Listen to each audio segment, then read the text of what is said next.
Hello and welcome to the Social Recruiting Show. I'm Katrina Collier. I'm, of course, author of The Robot Proof Recruiter, and I am a speaker and facilitator. I'm, of course, joined by my gorgeous, talented talent acquisition professional co-host, the one, the only, the amazing Glenn Martin. Loosely professional. Hola. It's Friday. We're not very professional on a Friday. However, we are joined by a very talented professional. Head of people and culture. That sounds like we should be behaving ourselves this Friday. Dawn Ward, welcome to the Social Recruiting Show. Thank you very much. Welcome, Dawn. Welcome. Super excited for this topic. But before we go on, we must thank Enterprise Alumni, our sponsor. Oi, he pointed the right way. Who, if we didn't have you, we wouldn't be here. So thank you so much for your eternal support. Folks. So Dawn, welcome. Yeah, welcome, Dawn. Have me. Thanks. Pleasure indeed. Well, I've had to change my first question now, as Katrina very quickly pointed out at the beginning here. How did you get into HR? As opposed to recruitment. Yeah, I mean, do you know what? When people ask this question, it's quite a boring answer, really. Perhaps I know a lot of people kind of fall into HR just by accident, or have a broad interest. But my dad's actually just retired from a long career in HR, so that's really where my first intro came in, really. And then it was kind of one of those where I was like, that's what I want to do, which is an odd thing for kind of 5-year-old to say. I want to work in HR. A child of someone that works in HR even. I wonder how often someone that's parents in HR, they end up in HR. Yeah. Wow. I think it was the kind of big swivel chair in the office really that did it for me. I don't think back then it was so much about the people side of it, but certainly stuck with it, and I'm here now, and glad to be working in the world of people.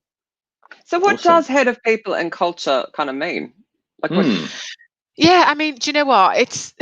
There's so many different titles these days, and I think the key thing for me, and the reason why I was so interested in joining the business just over a year ago when I did, was around the kind of what that really underpinned ethos is about. And it's about people, people first, and looking after people, and then being at the heart of your business. And I think so often HR people are badged as, and sometimes quite rightly, as an admin function or purely a support function. And actually they don't have that commercial insight, or perhaps they do, but they haven't had the opportunity to kind of show that. And actually, fundamentally, without any of the people in your business and without looking after those people, you don't have a business. And I think that gets missed so often. So for me, it's all about putting our people first and having that people first approach, and going out and listening to your people. And a lot of the time, and you speak to people in the HR world and in business, and they just miss that completely. And I think how is this not obvious? But we're all learning, aren't we? So it's important that we can. I think it's just changed so much. I mean, I've said this on so many shows. Certainly for Glenn and I mean, particularly me, who's like coming up for another decade. When we started out, I mean, there was no visibility, there was no internet, so there was no reason to look after your people. They didn't think look after your people, they'll be more productive. It was just, be grateful for a job. Actually, I'm sure we're going to touch on that at some point during this. I think that's kind of why it's become more important to look after people, because of the fact you can see that. Actually, should I do the show topic? Let's see the show topic. Dun, dun, dun. What's so wrong with trust and flexibility? And no, I don't mean like yoga flexibility. No. Well, one would think in the middle of a pandemic, this is an odd topic to be having, but I'm quite looking forward to it. Well, let's let Dawn give us a bit of context on that in terms of the title, trust and flexibility. What are we really talking about there, Dawn? Sure. Yes. I mean, the reason why I kind of approached Katrina in the first place was to talk about trust and flexibility as part of a bigger kind of conversation. And for me, I suppose the pandemic, we're all sick of hearing about it, but it's opened so many doors for people in terms of opportunities that they might not have seen before. You only have to talk to your friends, your neighbours, your colleagues. They wouldn't have had necessarily the opportunity to work from home.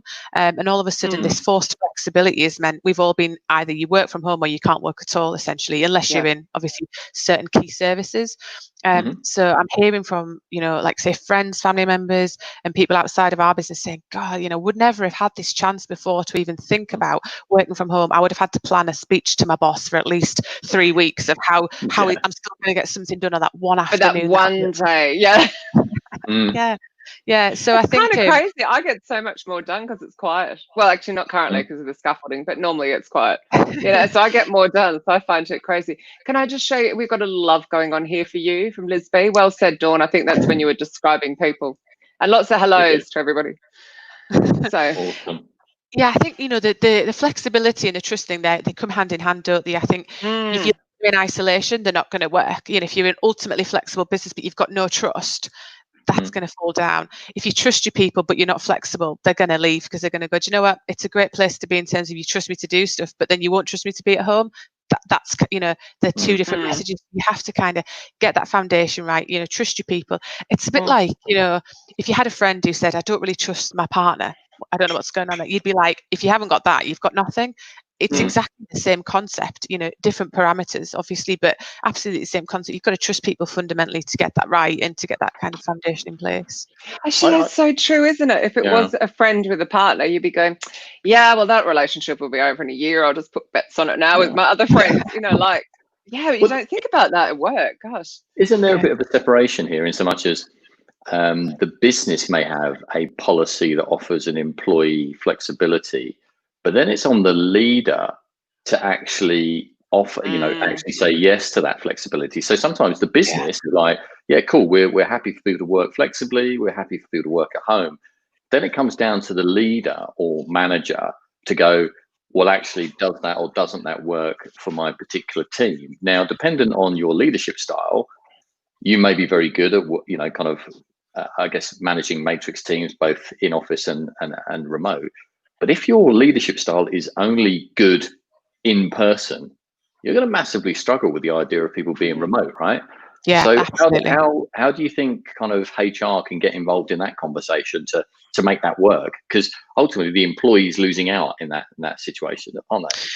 Yeah, I mean, do you know one of the fundamentals? If you can't apply that flexibility, sometimes, don't get me wrong, there are situations where it's just not going to work, and you've got to talk about that and be open and honest.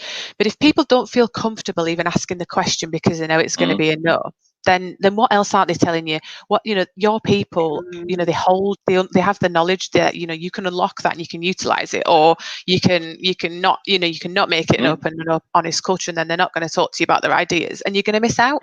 So I think HR. That's an interesting way of looking at it.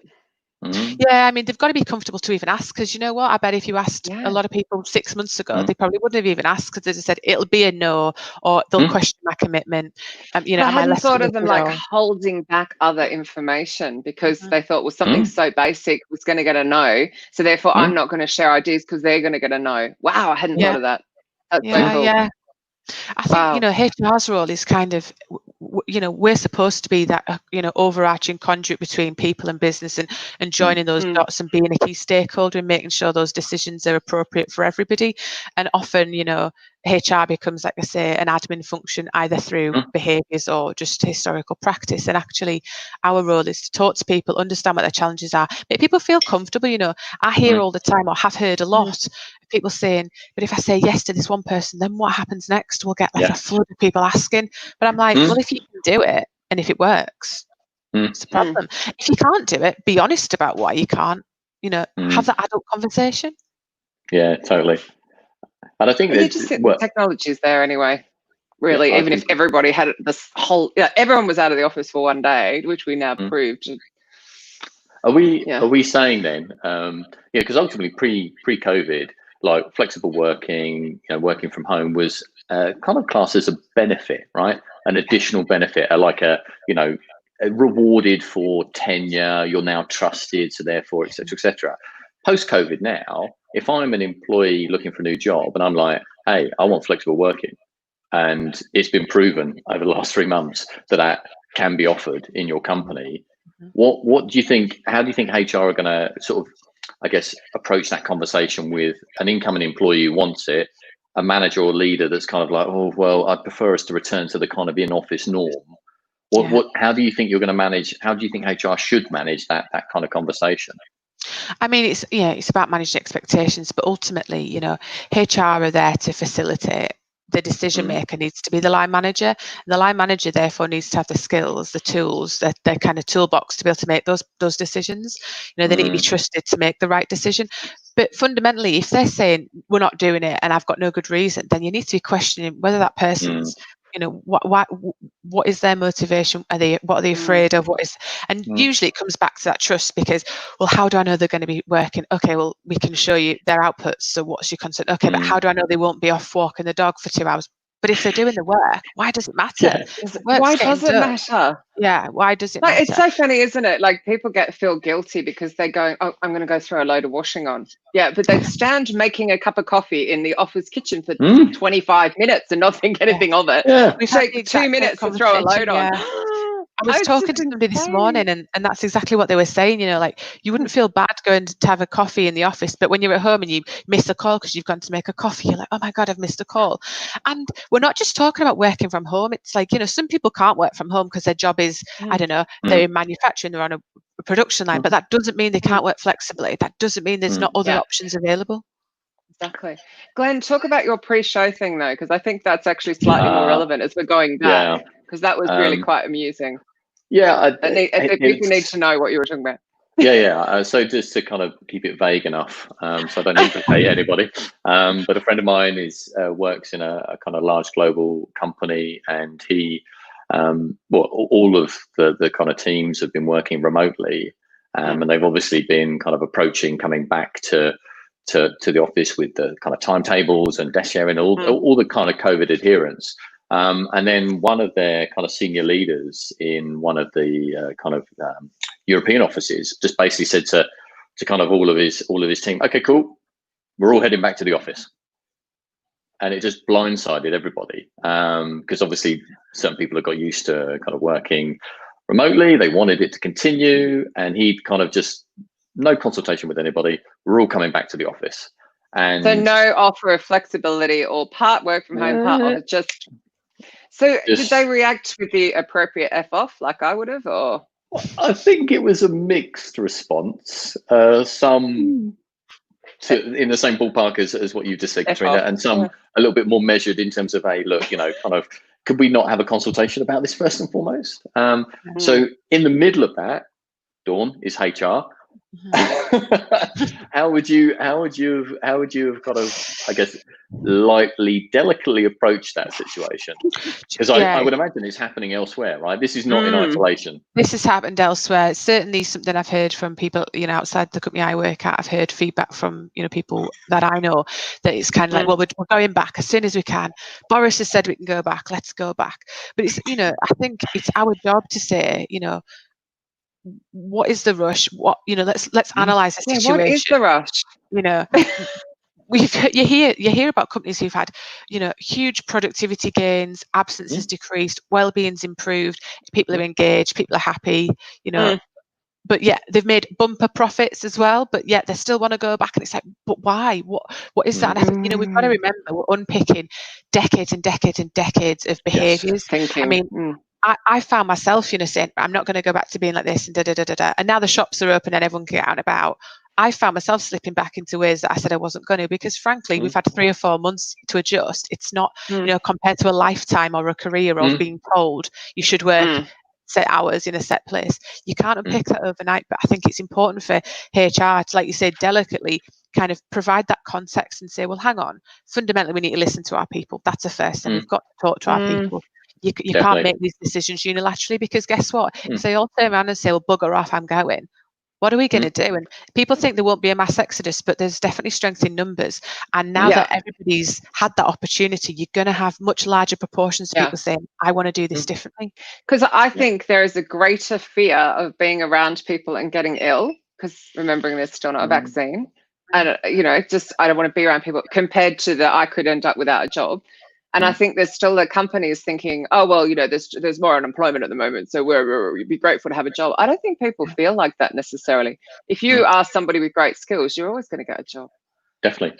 I wanted to ask a question, but actually I think Monica's kind of touched on the point. If we can bring a comment. I find that, I haven't seen them. I just hadn't got that far. Yeah. And Himani, you need to explain your question differently. I don't understand what you've written. Sorry. Monica's saying that, look, I find that culture has a big influence on how people form trust.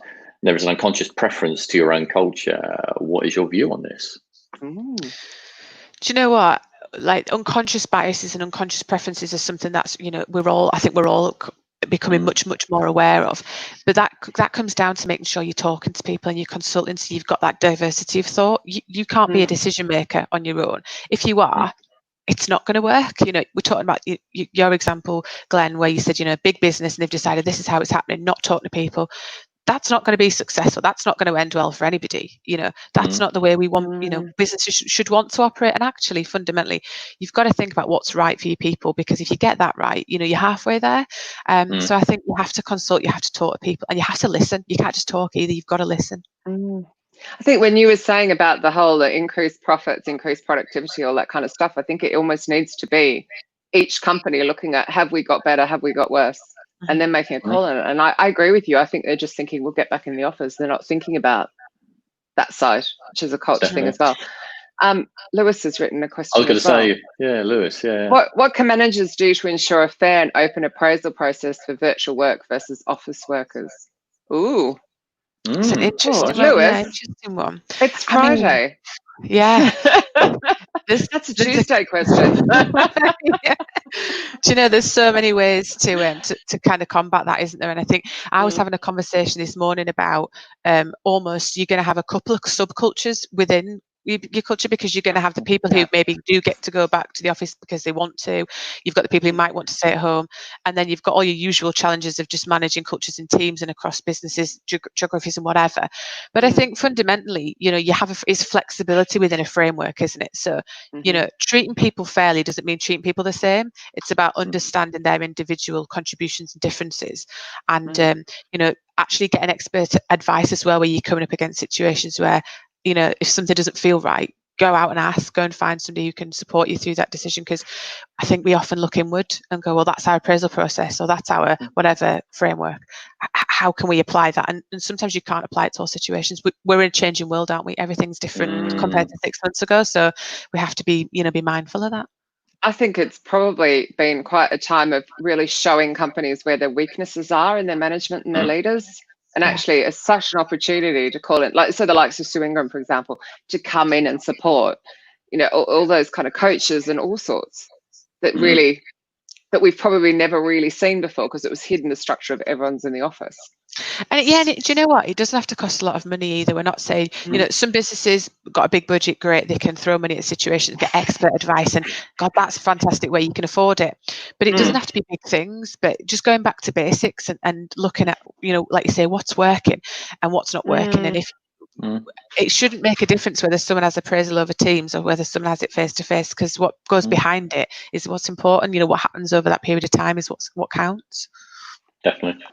What's your view on kind of engagement surveys, Dawn? As in, you know, as a tool to kind of get people talking about how they. So, to your point, if they don't feel comfortable to bring up a particular topic with their line manager about flexible working, do you think engagement surveys will draw that out? Do you think that's a good tool to try and kind of at least garner that opinion from people? Sure. So yeah, I mean, engagement surveys have had a bit of a revamp over the last few years, certainly, and you see a lot more of these kind of pulse surveys. Yeah, short kind of quick fire kind of short surveys, and I think they're really important. Something that we've been trying to utilise on a regular basis to kind of, this is our baseline, and then temperature checking beyond that. And also, it gives a safe space. If people don't feel like they can be honest for whatever reason, that is a shame. We shouldn't forget that. We should deal with that. But if we can anonymise surveys, if we can put in place mechanisms to give feedback, and not just yes, no, or maybe, you know, open text, that kind of stuff's really useful. And like I said, then it gives you something to go back and reflect on and go, okay, this is where we were last month. Where are we now? Or in 3 months' time? And do you know what? In a couple of years' time, it'd be great to also, you know, be able to have that data and go, you know, look how far we've come, or look how far we've regressed, perhaps. What do we need to do? What did we lose during that period of time? We dragged everyone back into the office. Sorry. I'm such a work from home person. 10.5 years. It's like you just never get me in an office. Exactly. People have been into town. I won't even go into London. I'm just like, I'm staying in my bubble. Yeah, for sure. So, I mean, and so you made the point, Dawn, around kind of HR not being a kind of an admin support function. And I agree. I think HR and recruitment are, if you invest in those functions, you're investing in your people. But actually, what does HR got to do now? Do better So I'm putting you on the spot a little bit here. Oh my gosh, to really be quite, yeah, exactly. to be that value add function, what sort of things are you doing that you've seen really help the business? Can you give us some examples of that? Yeah. So, I mean, for me, like HR function, whether it's your HR manager, your head of whoever, whatever that looks like, HR director, they need to be at the board table in terms of understanding what the business strategy is. Your people strategy fundamentally should be aligned. It should be intrinsic to your business plan. It should be, okay, these are our business goals, and how are our people going to help kind of deliver that? And how do we shape our people strategy to align to those goals so we can succeed? Where we see it go wrong, and where I hear about things going wrong, is they don't know, HR doesn't know what's happening, they're not involved in conversations, these people teams don't have the visibility. And the one thing I would say to anybody who's experiencing that is, don't sit there and moan about it, get up and go and talk to somebody, because it's so easy to become that victim of, I'm not included, and why am I not? And do you know what, I understand that, and I recognise that from previous experience sometimes, but you're only accountable for yourself, and you need to go, actually, let's go and ask those questions. And if I'm still not included, then that's a different issue. But actually, sometimes it's just the business isn't used to working in that way. They've never maybe had somebody who works in that way, or perhaps they've seen it done really badly. This nature nurture, what we've experienced in the past, it forms how we behave. So we have to challenge it as HR professionals and as people professionals, and say, okay, well, how are we going to do better? And fundamentally, aligning your people plan, your people strategy, your business goals has to happen before you can do anything else. So when you were looking to change jobs a year ago, was that something that you were taking into consideration, was sort of like how open they were to having someone who was wanting to go and talk to the business, wanting to be part of the board discussions, all of that sort of stuff? I'm sort of curious of your thought process. Yeah, absolutely. I mean, don't get me wrong, I've had some great experience across the years, and speak very highly of everyone I've worked for. Actually, learned a lot along the way. But when I was looking at making that move kind of last year, it was like, right, what is fundamental? And for me, it was a business that valued the people agenda and valued the people in that team, and didn't see them as pen pushing, filing paper, and dealing with your people issues, because that's not what we're here to do. We're here to support in those challenging times, but actually, a business that puts people at the heart of what they do, and don't see it as a HR problem, they see it as a business problem. If there's a challenge around people, it's not the people team's problem, it's a business problem. Wow. That's quite a shift, isn't it? I don't. No I do think. I think a lot of of companies, like, I feel sorry for anybody in HR through this. Like, literally, talk about being put under pressure. Having to deliver some awful news with no support sometimes. And yeah, I've heard of a lot of very stressed HR. But at the same time, that's a real shift in the thinking of many businesses to get to that point where it's not actually, it is a business problem, because that's seeing your the productivity side, isn't it? It's quite different. So I'm just quite impressed by that comment. Sorry, I'll just shut up. Ranting. Sorry, you just surprised me. I've always seen HR as the police. I've been in those kind of companies, so I haven't seen what you're talking about. But I haven't been in a company for quite a long time. And the last one was nice toxic toilet, as Glenn would know. yeah, exactly. Actually, there are a few in between. I lie, but anyway. Yeah. So part of your role, which is interesting, is like people and the culture piece, which I'm quite interested in, because I think some head of people, kind of head of HR and stuff like that, culture will be something that I guess is on the agenda, but yours is it's clearly formally part of your role. So within your company, what does that mean for you? What are you doing more differently to address that kind of culture piece? Sure. Yeah. So, I mean, for me, the culture piece, it very much, it isn't an add-on. It's not we'll do some of this, and then there's a bit to do with culture. Culture is who you are. It's the unseen, the unsaid. It's the kind of what people do and no one's looking. It's happening all the time. It's around us. It's unique to your business. And I've been having lots of conversations with different people across different organisations about what culture means to them, because it very much is. It's unique, and I think going back to your question, fundamentally what we do differently, or what I've certainly seen as I've joined this business, different to maybe others or others that I hear about, is that people are at the center of everything that we do. So our culture is underpinned by our values, so honesty, trust, respect, lots of kind of really key non-negotiables, and getting that right, that's your starting point.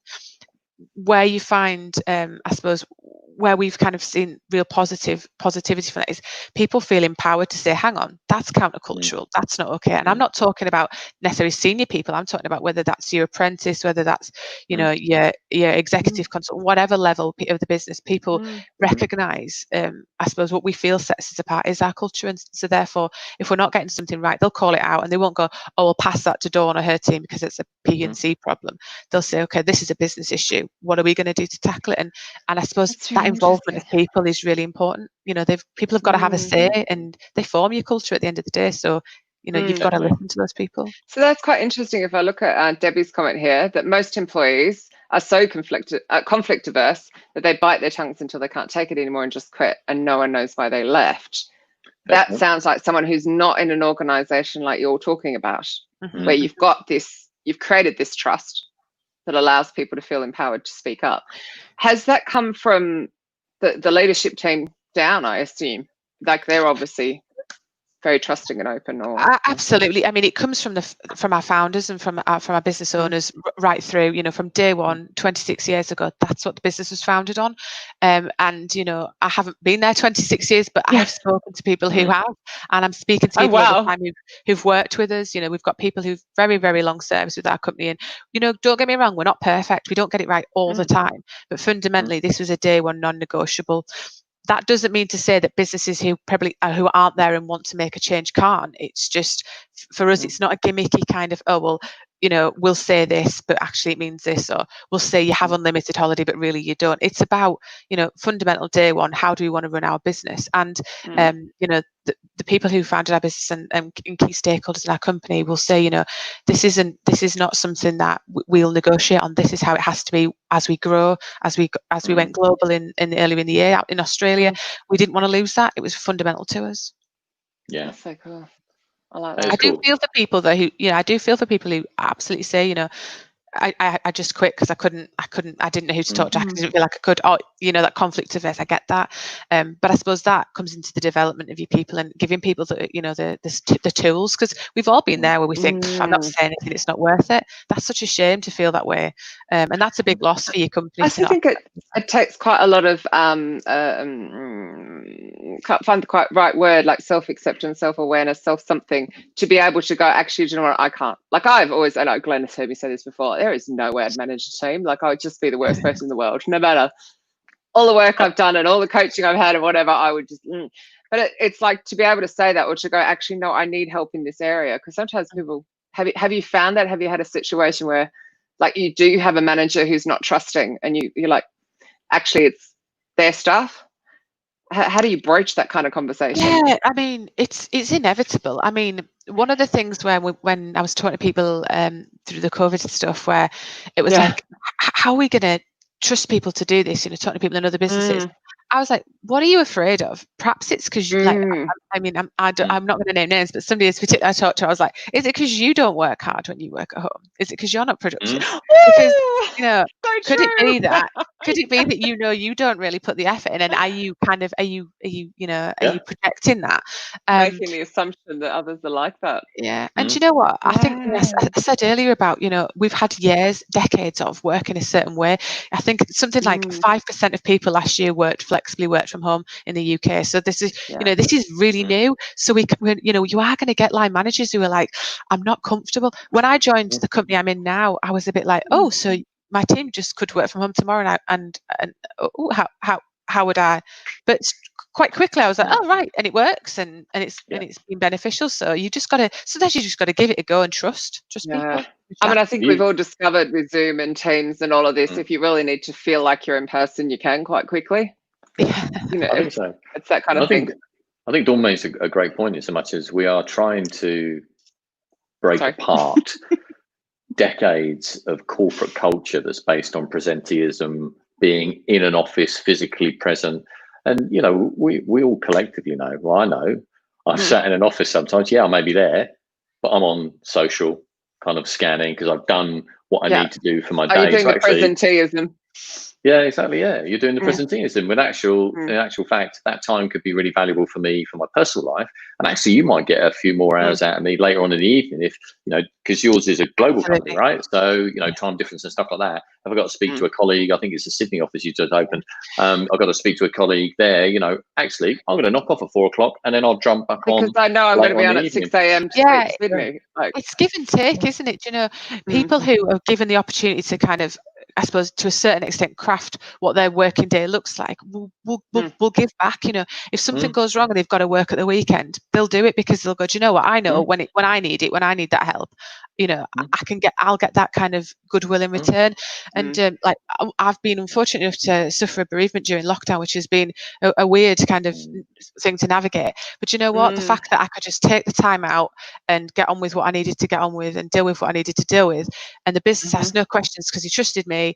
And then what that meant was, when they need me, I'll be absolutely checked in when they need it, whether that's late at night, early in the morning, because it's give and take, and that has to happen. Absolutely. And that doesn't happen enough, definitely. I think we should be allowed to work in flow. I was going to show Audra's comment here. Yeah, go for it. So the company that Audra, the company that Glenn and I worked at, the exit interview I had was in the lift elevator for my American audience, and it was, we hear you're leaving. That was my exit interview after 5 years at the company as one of their best sellers. So yeah, cold age that doesn't really care. So that's just very sadly. I feel like this will have really shown some companies though what their HR department's like. Yeah. I think the one worry, perhaps on the flip of that, one worry employees have is, where's the boundaries between kind of work and personal, getting a reference, right? And stuff. Yeah. And I think that, you've got to maybe help people to manage that kind of balance, because sometimes, people will overwork, overcompensate. So again, I think there's probably a input from HR to kind of go, look, you're working flexibly and we appreciate you're maybe working slightly more different flexible hours, but we're going to help you manage that and kind of have that check-in and conversation with you. Is that the kind of approach that you and your team have? Yeah, I mean, me with my team, I think certainly, but in terms of our people, I'd expect that's a conversation their line managers having. They're working closely, they're having those conversations and saying, okay, there's two things. There's the agreeing what your outputs are going to be, and great if we've done that. If you've done your job, fantastic. Say no more. But there's that concept of, somebody said it to me today. You go from working from home to living at work because you're at home and you're working all the time. It's just there. It's available to you. So actually, it's probably the flip issue that we need to make sure people, like you said, aren't doing too much. They can learn to shut off. These things. My God, I'll be walking the dog and checking in my emails, answering messages. Switch off.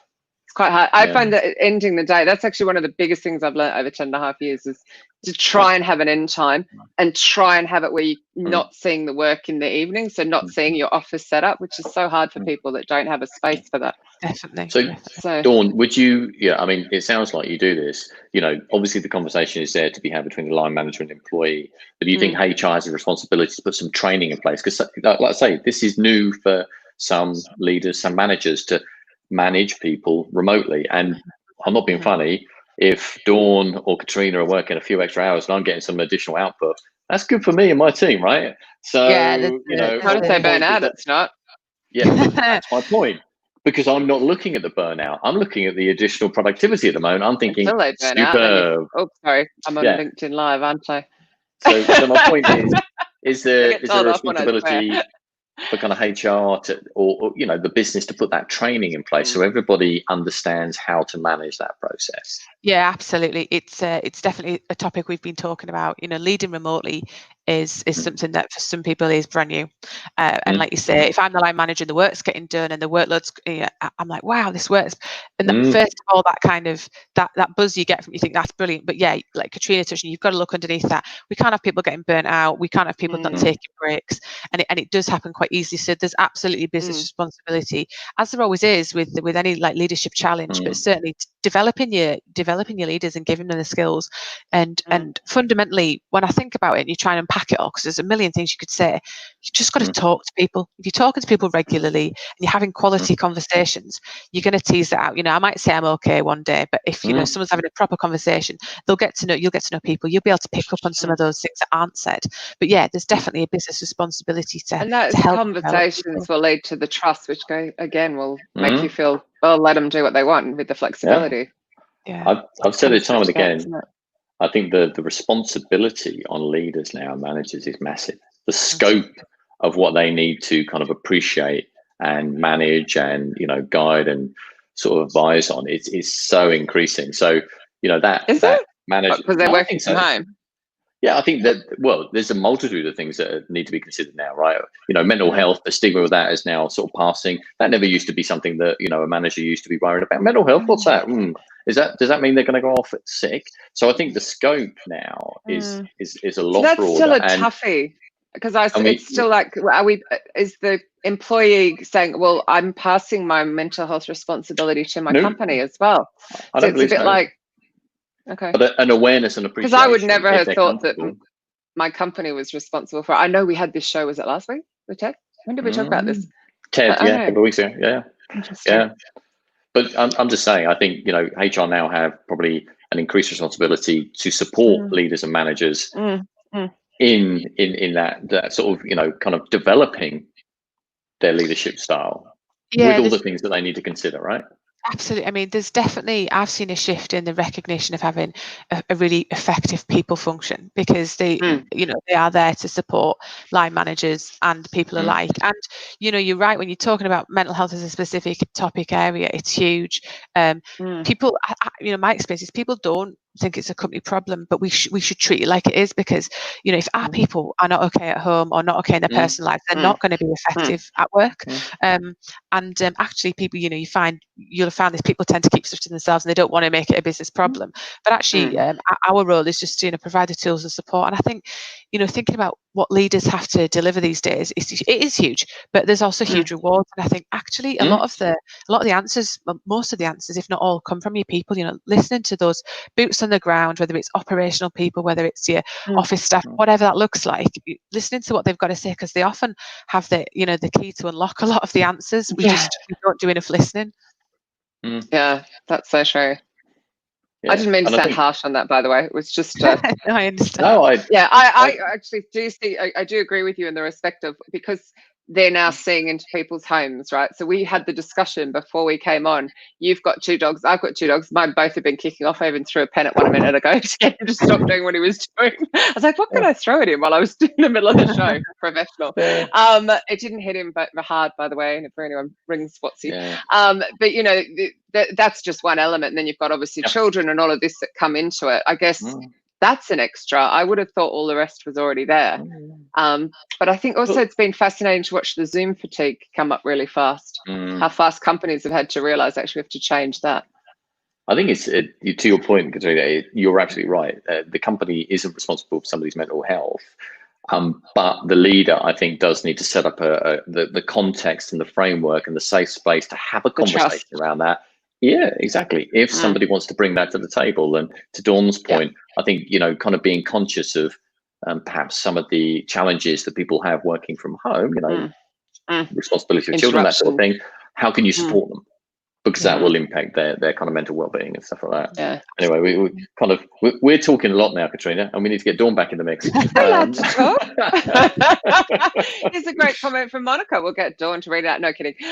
Stress knows no boundaries between work and life, talking about how people can be supported in the roles both in work and life helps sustaining engagement. Yeah, absolutely. And it goes back to that whole, if you can build that kind of trust and confidence in your people to talk to you, and let them, so they can feel, they can be vulnerable with you and say, actually, this is what I'm coming up against. You have that greater appreciation. Sometimes, when people say, oh, so and so, they're not doing a very good job, or it's like, but why? People don't come to work to do a rubbish job. They come to work to do a good job. in the main, and they want to, they want to be successful, they want to be effective. Nobody wants to hear they're not doing well. So if they're not, we've got to just go beneath that and go, okay, what's the problem? And the more we can do that, the more we can demonstrate that we're here to support people that we trust, and they can trust us, and keep our promises to them. If we say this is confidential, let's keep it confidential and make sure we treat it appropriately. That's going to encourage more people to come forward, and it's absolutely going to help to improve all areas of your business. Without fail. That's true, isn't it? Because I must admit, I've always felt reluctant to fill out like salary surveys and exit interviews and all that kind of stuff for the implication down the line of like, was it actually anonymous or not? But what you're saying is actually once you start proving it, people start going, well, I know I can talk to Dawn about anything because she's so, she's confidential with it. Yeah, absolutely, and it kind of grows then, doesn't it? And people share experiences, and we've seen within our business, like people have taken the opportunity to share their experience, like in like knowledge share environments, and that's made other people go away and go, wow, I'm going to be a bit more honest about how I'm feeling, or what my challenges are, or what I need help with, or whatever it might be. Because that kind of positivity breeds positivity. It helps other people, so we're all responsible for that, no matter what our job. Yeah. For sure. And with regard, go for it. Yeah, bring Liz's comment up. I know, sorry, Liz Connolly. People may feel so insecure during the COVID-19 period and fear for their jobs to keep mental health issues to themselves. I think it depends what the skills of the person, right? Some people will still have those skills where they know they can get another job. I think, people were afraid before to talk about their personal challenges. COVID will have definitely impacted some people more so in that regard. And there'll be people who perhaps weren't suffering with those certain challenges before and are now. And that's a real shame. That's a real casualty of coronavirus. But again, going back to the conversation, it's about making sure that we're working in organisations and we're developing our people so that they feel that they can talk. And do you know what? I'm not sitting here in my ivory tower pretending that it's all wonderful everywhere. I know people have businesses where people do not want to know. That's really tough. But my advice, if that's where you are and you don't think something's going to change, and you should, if you can, you should vote with your feet, because fundamentally your health and happiness is more important. And I know people have to earn a living. I get it. I totally get it. But you have to you have to put yourself first sometimes, don't you? Absolutely. And I think the other knock-on effect, which I talk about all the time, is that people go and write that on the internet as well. So you can actually see now, you can actually get that grasp. And I feel how people are treating people through this period is all going to get written on the internet. And I've seen the reviews already. So some companies are in for a shock. So yeah, I agree. And I don't.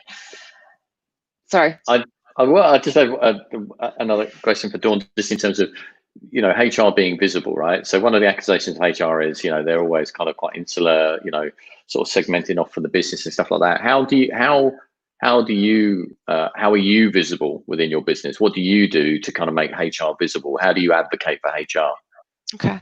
Yeah, I mean, the first thing for me when I joined was just to get out there and talk to as many people as possible. So different offices, different teams, and encouraging my team to do the same.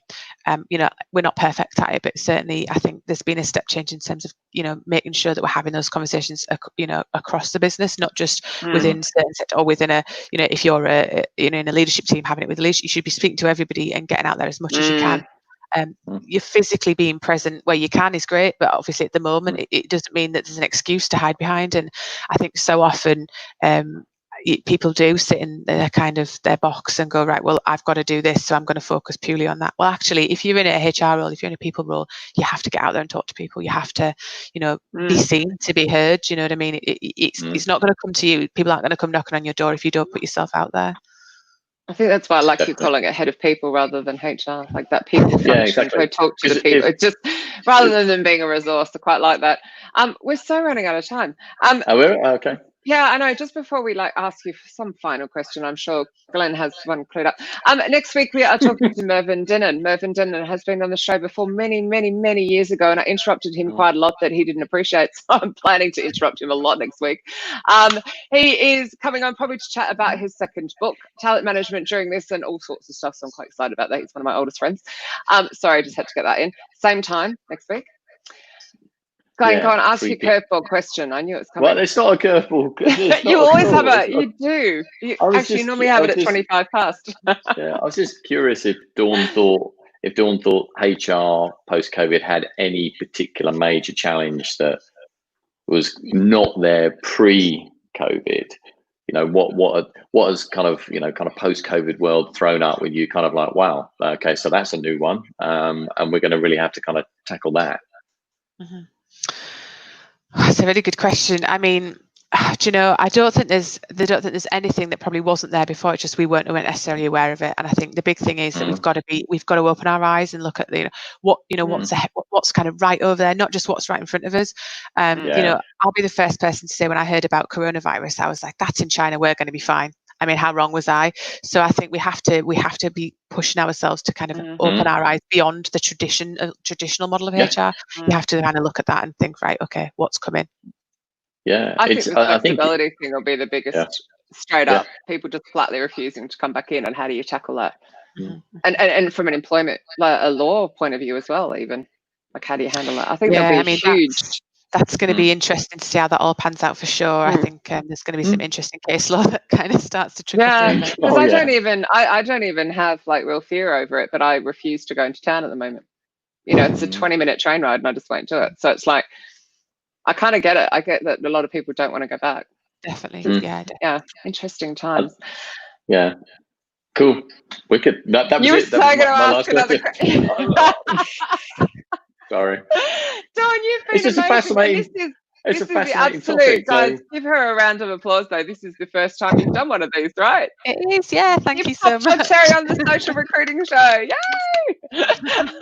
Woohoo!